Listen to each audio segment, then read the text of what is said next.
Kapag OFW ka, natural na nagpaplano ka ng bakasyon para makapagpahinga, makasama ang pamilya, at makapag-enjoy. Pero tandaan, hindi lahat ng adventure ay ligtas. Kamakailan lamang may isang aksidente sa Brazil kung saan 21-year-old na babae na si Miss Maria Eduarda ang nawala dahil nakalimutang ikabit ang safety rope. Paalala ito na ang thrill ay hindi kapalit ng buhay.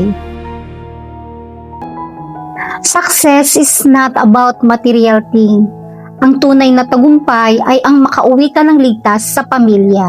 Di worth it ang thrill o ang kapalit ay panganib. Kaya bago sumubok ng extreme activities, siguraduhin na license at authorize ang operator at kompleto ang safety gear. Huwag basta-basta magtiwala dahil minsan, isang pagkukulang lang ay pwedeng magdulot ng trahedya.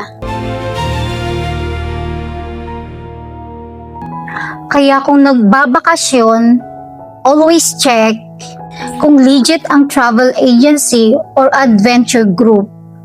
Huwag sumubok ng risky activities kung walang proper training.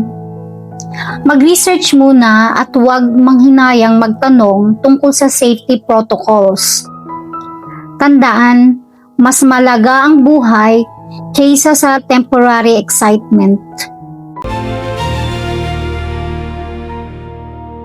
Bilang isang OFW, hindi lang sarili natin ang ating iingatan.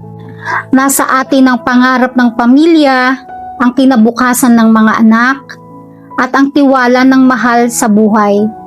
Kaya bawat desisyon sa bakasyon ay dapat naka-anchor sa safety and responsibility.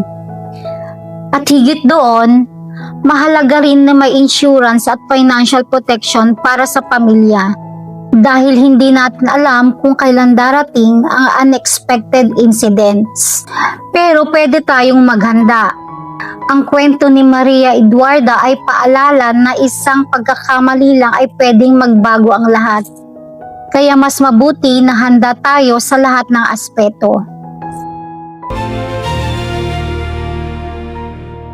Ang bakasyon ay para sa pahinga, saya at bonding, hindi panganib. Kaya mga kababayan, let's be careful. OFW success is not only about material gains, but also about valuing life, safety, and the people we love. Yan ang tunay na tagumpay.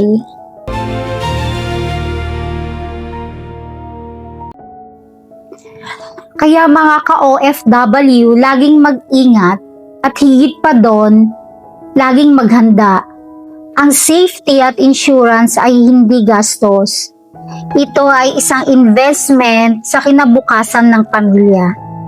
Kung nagustuhan mo ang video na to, please like, share, and subscribe to more OFW Journey with Leng. Thank you for watching!